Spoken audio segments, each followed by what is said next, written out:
On that June 5th, North Korea, they cut the railroad line at the 38th parallel because they thought South Korea may invade them. They took all the tracks down leading into North Korea. Well, sometime during that night of June 5th, they came in and laid the track back and connected it to the tracks in South Korea. When Kaesong started getting artillery fire, they realized that this was just not a little skirmish, and it was going to be an all-out war. They started retreating back towards Seoul. Now, as they were retreating half a mile over to the east, they could see the rail lines, rail cars that they were bringing troops in. So North Korea brought in probably 50 or 60,000 troops in that one night. It only took them maybe 5 or 6 days to go through Seoul, go on down. They hit Seoul, they went on down to Osan, and Daegu, and they went down, all the way down to what they later called the Pusan Peninsula, which was this area here. The only troops the United States had in there was advisors, and only had about 300. The troops in Japan were controlled by General MacArthur.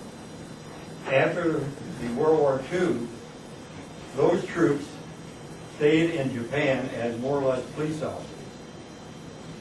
They didn't train like they should have. And when they started getting pushed onto the ocean, MacArthur sent in the 2nd Army Division and the 24th Division. In June, the last part of June, or the 4th of July actually, more troops came in from the United States. The 5th Marines, which were designated the 1st Regimental Combat Team, came in to help fight. Those Marines, like all Marines, if you know what I'm saying, those Marines were World War II veterans, and they were outstanding fighters.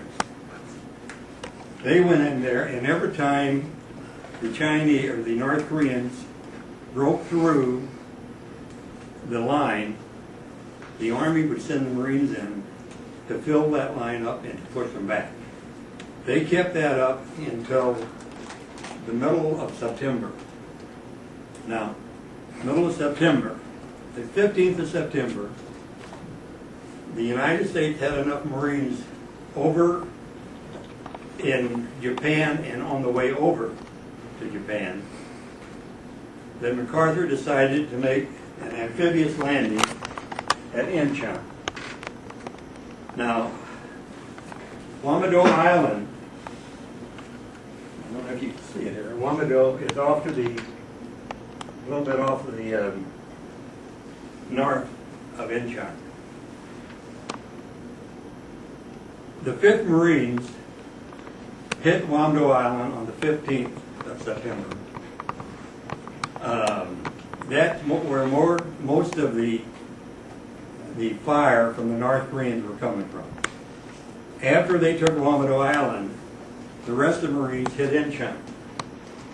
Now, this picture here is of the wall. It was a wall about 12 feet above the water line. We laid ladders on board ship, and when we came in on LCVP, we had to throw the ladders up to climb over. There's a lot of people who didn't get over there, because as soon as they put their head over there, they got hit. But the Incheon landing was very much of a success.